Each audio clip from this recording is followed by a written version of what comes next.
Graça e paz, irmãos e irmãs. É muito bom ter você aqui. Vamos ao estudo das pedras preciosas. Muito obrigado por sua audiência. Vamos ao conteúdo. Jaspe, a pedra mais preciosa. Parte 6. A metamorfose das pedras, parte 2. Cristóbal quer dizer Cristóforo, portador de Cristo. Uma pedra de quartzo chega a ser cristobalita na terceira etapa de pressão. A primeira pressão é a 870 graus, a segunda pressão é a 1470 graus que produz a tridimita. Logo, daí por diante, são as cristobalitas. Estas já são tão duras que já não os afeta o meio ambiente. Você as pode colocar no ácido, pode colocar onde seja, não a corrompem. Olhem que interessante. Quando foi submetida à pressão, a pedra aguenta qualquer ambiente, no ácido mesmo se coloca e continua preciosa, mas se não tiver suportado os níveis de pressão, se desfaz só com o meio ambiente, e se a pressão não foi suficiente, desfaz-se com o ácido, mas, em troca, a mais preciosa. Quando vai subindo de grau em preciosidade, já nada desfaz, já nada corrói, já nada destrói. Quanto mais pressão suporta, menos dano lhe faz a corrosão. Isso não nos fala muito? O Senhor submete a pressão para nos fazer preciosos. Para quê? Para que possamos suportar algo depois. Começamos com pequenos probleminhas, depois problemas mais fortes, depois mais fortes, até que depois nos metem no ácido deste mundo, algo, o ódio, a rivalidade, os piores ácidos, que não nos fazem mal, porque estamos bem conformados, bem preciosos. Isso é válido para muitas das pedras preciosas. Tradução das pedras. Vejamos agora o assunto do jaspe. Tenho aqui umas notas sobre o jaspe. Estas pedras, como aparecem aqui, foram traduzidas de diferentes maneiras. A pedra de Benjamim no hebraico é yashf. Por isso é que se traduziu jaspe. Entretanto, a Septuaginta não a traduz jaspe, e a Septuaginta é uma tradução de 200 a 300 anos antes de Cristo. É a tradução mais próxima em tempo ao texto hebraico do Antigo Testamento. Não há uma versão mais antiga. Pode ser que João conhecesse o nome das pedras na época de Plínio o Velho, só que Plínio o Velho estava em Roma, e João estava em Patmos, mas João conhecia a versão da Septuaginta, porque a Septuaginta foi uma versão promovida por Demétrio Faleron, que era o bibliotecário da famosa Biblioteca de Alexandria, encarregado do rei Ptolomeu Filadelfo II, que foi o que formou a Biblioteca de Alexandria 200 a 300 anos antes de Cristo. Eles quiseram ter os livros dos hebreus. Então a carta de Aristeias e Joséfo contam como Faleron fez o possível para pedir ao sumo sacerdote que lhes enviasse os anciões, que foram 70, e por isso se chama Septuaginta, que traduziram a Bíblia ao grego, e traduziram também os livros apócrifos, e outros pseudos-epígrafos, e também há umas variantes na Septuaginta em relação ao texto hebraico massorético, mas de todas maneiras, a versão mais antiga, inclusive anterior a Cristo, e a que usaram os apóstolos, é a Septuaginta. Quando os apóstolos falam em grego, a maioria das vezes que citam o Antigo Testamento, citam no segundo a Septuaginta. A Septuaginta traduziu as pedras da seguinte maneira. A pedra jaspe, traduziu a onixion, não foi traduzida como jaspe, e sim ônix. Em troca sabem que pedra traduziu como jaspe? A pedra que se chama Yalon. Há uma pedra que se chama Yalon, que foi traduzida na Septuaginta Iaspis, na Vulgata Latina Iaspis, mas logo foi traduzida em muitas versões como jade. Por exemplo, a NVI traduz jade, a do Peregrino a traduz diamante, Reina Valera traduz diamante, o turco bejaski, ou seja de jaspe, a russa almas, o tcheco jaspis, o húngaro gema, o sueco calcedoni, e Lutero a traduziu diamond, a King James a traduziu diamond, o hindu diamond, o africano colelema, que é o diamante, o francês diamant, o italiano diamante, o romeno diamond, o português de Jerusalém diamante, e o guarani yahai, que quer dizer a pedra que rompe, que destrói, e justo diamante é o que se usa para destruir tudo. A palavra em hebraico Yalon, somando os diferentes tradutores, a maioria traduz diamante, e a Septuaginta traduz iaspis ou jaspe.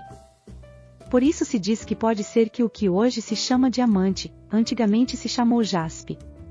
A pedra mais dura e que reflete o arco-íris é o diamante. Possivelmente, há a possibilidade de que este jaspe se refira ao diamante, assim como o sárdio se refere ao rubi. O diamante, que é o primeiro, representando o próprio Deus, tem a maior dureza. Depois do Pai vem o Filho, o da redenção, a pedra vermelha chamada rubi, que ocupa o segundo lugar em dureza, mas é o sárdio. Assim, pode ser que se refira ao diamante e ao rubi, traduzidos aos termos de hoje, ou possivelmente não, e sejam simplesmente jaspe e sárdio. Por isso, relatei essas distintas traduções para ver como a palavra Ayalon é chamada diamante. Entretanto, aqui na Reina Valera, aparece várias vezes a palavra diamante, mas quando fui estudar a palavra diamante na Reina Valera para ver a qual pedra ela se referia no original, e comparando-a com o hebraico e as outras traduções, encontrei uma questão estranha. Nenhuma das vezes que em Reina Valera aparece a palavra diamante é a palavra Ayalon. Por exemplo, diamante em Êxodo 28 e 39, a Septuaginta diz Iaspis, ou seja, jaspe, é a tradução de Ayalon. Essa palavra foi traduzida como Iaspisa na Septuaginta. Logo, a palavra diamante que aparece em Jó 28:17 não é Ayalon, é Azebubite, e é traduzida na Septuaginta como Aialos, já não se traduz Iaspis, mas Aialos. Em Jeremias 17:1, volta a mencionar o diamante, mas a palavra no hebraico é a samir, e alguns não a traduzem como diamante, mas como pederneira. Alguns a traduzem como vidro. Por isso, as traduções são estranhas. Em Ezequiel 3:9, volta a chamá-la samir, mais dura que o amitsur, diamante mais duro que a pederneira, mas não usa a palavra Ayalon, usa a palavra samir, que não aparece nas 12 pedras. Alguns dizem que o diamante só foi conhecido 800 anos antes de Cristo, da Índia, mas as pedras eram muito mais antigas. Certamente, havia diamantes antes de serem descobertos pelos hindus. Assim, pode ser, a nível provisório, que esse Ayalon seja o que hoje se chama diamante, traduzido pela Septuaginta como Iaspis, pela Vulgata como Iaspis, e por algumas outras como Iaspisa ou diamante. Então, realmente, o muro sendo de jaspe, se esse jaspe for o diamante, é o mais duro que há, o mais incorruptível, o que não permite que nada penetre. Mas pode não ser o diamante, e sim simplesmente jaspe, o qual é mais preciso. Ayalon foi também, pois, traduzido como jade, que se costuma confundir com crisópraso, o qual corresponde mais com a lista de Apocalipse 21. Agora, o primeiro alicerce é também jaspe. O que quer dizer? Que Simão foi feito pedra semelhante a Cristo. Onde está o que dizíamos do heliotrópio? O que foi que disse Simão Pedro, quando o Senhor lhes disse, querem ir também vós? Aonde iremos? Só tu tens palavras de vida eterna. Ou seja, só podemos voltar para ti, esse jaspe, quando tem aquelas pintas vermelhas, ou seja, o heliotrópio. Quando a pessoa é redimida, volta-se só para o Senhor, heliotrópio, só se dirige ao Senhor. Pedro chegou a ser uma pessoa preciosa. Disse que até a sombra de Pedro sanava aos doentes. Ou seja, realmente o Senhor mesmo diz que o primeiro alicerce era jaspe. Mas já para terminar, a palavra jaspe aparece relacionada com a palavra aspecto, ao que lhes chamei a atenção no princípio. O aspecto de quem estava sentado no trono era como jaspe e cornalina, em termos modernos, alguns poderiam dizer, diamante e rubi, embora eu duvide. Quando diz o aspecto, quer dizer a revelação. Quem foi o primeiro que teve revelação? Foi Pedro. Por isso, aparece jaspe como o primeiro alicerce. Como disse o Senhor: quem dizem vós que é o Filho do Homem? E o que disse Pedro? Tu é o Cristo, o Filho do Deus vivente, e o que lhe respondeu Jesus?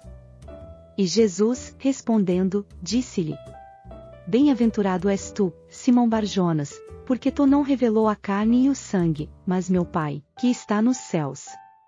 Pois também eu te digo que tu és Pedro, e sobre esta pedra, sobre o que te foi revelado acerca do Filho de Deus, edificarei minha igreja. Mateus 16, 17 e 18. Significa que a igreja se edifica sobre a revelação de Jesus Cristo, e aparece no trono a pedra de aspecto semelhante a jaspe e cornalina, a divindade como Criador e Redentor, o primeiro e o último, mas também aparece o brilho da cidade tendo a glória de Deus, ou seja, a revelação de Deus através da igreja. O que disse o Senhor? Sobre esta rocha edificarei minha igreja. O que foi revelado a Pedro?